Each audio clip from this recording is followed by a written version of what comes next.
বেশ কিছুদিন হয়ে গেল আমি আমার বাপের বাড়ি এসেছি। আজকে আমি চলে যাব, তাই ভাবলাম সাথে কিছু মেহেদির পাতা নিয়ে যাই। হ্যালো এভরিওয়ান, আসসালামু আলাইকুম। সবাই কেমন আছেন? আমি আমার মেয়ে আমরা সবাই ভালো আছি। চলে এলাম নতুন একটা ভিডিও নিয়ে, যেখানে আমি দেখাবো আমরা কিভাবে গাছ থেকে মেহেদির পাতা ছিঁড়ে সেগুলো সংরক্ষণ করি। তো এই যে আমি চলে এসেছি মেহেদি গাছের নিচে। এটা আমার পাশে এক দাদির বাসা, যেখানে আমি মেহেদি তুলব। পাতাগুলো অনেক চকচক ঝকঝক করছে, দেখে মনে হচ্ছে যে সব পাতাগুলোই ছিঁড়ে নিয়ে যাই। দেখি কত দূর কী করতে পারি। গ্রামে আসলেই আমি যাওয়ার সময় মেহেদির পাতা নিয়ে যাই।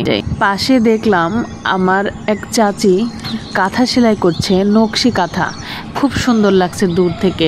তো কাছে চলে আসলাম এবং দুইজন পাশাপাশি বসে কাঁথা সেলাই করছিল। আমার এই চাচি নকশি কাঁথা সেলাই করছিল, কাঁথাটা লাল খয়েরির উপরে কাজ করা। আমি তাকে জিজ্ঞাসা করলাম, এই একটা বড় কাঁথা তৈরি করতে কতদিন লাগে? 1 মাস না 1.5 মাস? তিনি বললেন যে আমি যদি খুব প্রতিদিনই কাজ করি সকাল বিকাল, তাহলে 15 থেকে 20 দিনের ভিতরে একটা বড় কাঁথা বের করা সম্ভব। গ্রামের সব মা চাচিরাই কাঁথা সেলাই করতে পারে, আবার সবাই নকশি কাঁথা সেলাই করতে পারে না। সবাই যে সাদা কুচি যে সেলাইটা, সেই সেলাইটা করে। তো আমি জিজ্ঞাসা করছিলাম যে এই কাঁথাটা কি কেউ অর্ডার দিয়েছে নাকি আপনার নিজের কাঁথা? তো উনি বললেন যে এই কাঁথাটা উনি অর্ডার নিয়েছেন এবং এই কাঁথাটা সেলাই করতে 15 থেকে 1600 টাকা লাগে। এবং এই কাঁথাটা রেডি মানে পেড়ে ওনার কাছে দেবে, উনি শুধুমাত্র সেলাই করে দেবে এবং সুতোও কিনে দেবে যার কাঁথা সে পছন্দ অনুযায়ী। এবং কাঁথাটা আমি মেলিয়ে দেখলাম, কাঁথাটা অনেক সুন্দর লাগছে।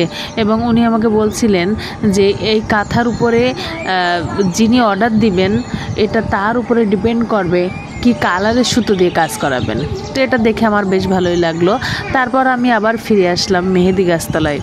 মেহেদি গাছতলায় আমার এক চাচা সাইডে বসেছিল। উনি বলছিলেন যে তোমার যত লাগবে তুমি তত নিয়ে যাও। এদিকে আমি পাতা ছিঁড়ছি, আমার মেয়ে একটা পলিথিন নিয়ে সেটা মেলিয়ে ধরছে রাখার জন্য, যে আম্মু এখানে দাও, এখানে দাও। গাছটা বেশ উঁচু ছিল, যার কারণে নিচের যে ডালগুলো সবাই সেখান থেকে পাতা নেয়, তাই উপরের থেকে পাতাগুলো ডালগুলো টেনে পাতা নিতে হবে। ইতিমধ্যে আমার এক দাদি চলে আসলো। এইটা আমার ছোট দাদি, প্রাণের দাদি। এটা আমার ভালোবাসার দাদি। এই দাদি সবসময় আমাদের সুখে দুঃখে পাশে থাকে। এই দাদির বাড়ি এসেছি মেহেদি তুলতে, এখন আমি আর দাদি মেহেদি তুলবো, তাই না দাদি?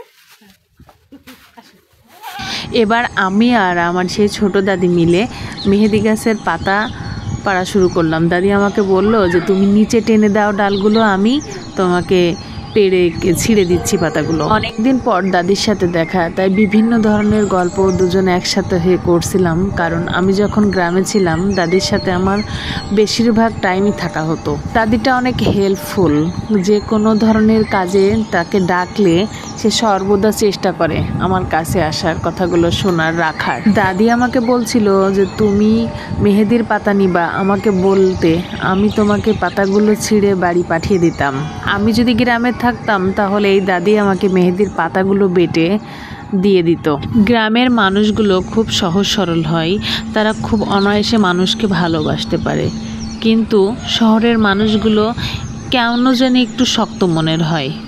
আমার অনেকটাই পাতা ছেঁড়া হয়ে গেছে, কিন্তু দাদি বলল যে না, আরও কিছু পাতা নিয়ে যাও, বেশ কিছুদিন চলে যাবে। এদিকে আমার মেয়ে কাদায় স্লিপ কেটে পড়ে গেছে এবং সে আর এখানে থাকতে চাচ্ছে না, অনেক বিরক্ত বোধ করছে যে আম্মু চলো, হয়ে গেছে, আর নেব না। তো তারপর আমরা পাতা ছেঁড়া শেষ করলাম। শেষ করার পরে এই পাতাগুলো আমরা বাছবো, মানে পাতা থেকে যে ছোট ছোট ডালগুলো আছে সেই ডালগুলো ফেলিয়ে দেব। এদিকে দাদি পাতা তুলেই যাচ্ছে, বলছে আরও কিছু পাতা নাও। এদিকে আমার মেয়ে সেই পাতাগুলো রাখতে দিবে না, সে বলছে আর লাগবে না, বাসায় চলো। আমার বোন সে আরও বেশি ঝামেলা শুরু করেছে, আপু আর নিতে হবে না, বাসায় চলো।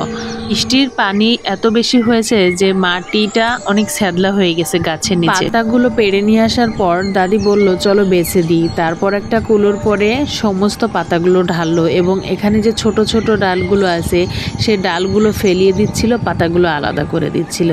এতে কি হয়, যখন বাটা হয় কিংবা ব্লেন্ডার করা হয় এই ডালগুলোতে সমস্যা হয় না, চাবা চাবা থাকে না, মেহেদির পাতাটা খুব নিমিষেই ফিনিশড হয়ে যায়। আমি এই পাতাগুলো সংরক্ষণ করব, যার কারণে এই পাতাগুলো থেকে সমস্ত ডালগুলোই খুঁটে বের করে ফেলেছি এবং একটু ফ্যানের বাতাসে শুকিয়ে পলিথিন করে আমি ফ্রিজে রাখবো এবং যখন আমার দরকার হবে আমি তখন বের করে ব্লেন্ডার করে ইউজ করব। পারতে পারতে আমরা বেশ কিছু মেহেদির পাতা পেড়ে ফেলেছি, বেশ কিছুদিনই হয়ে যাবে।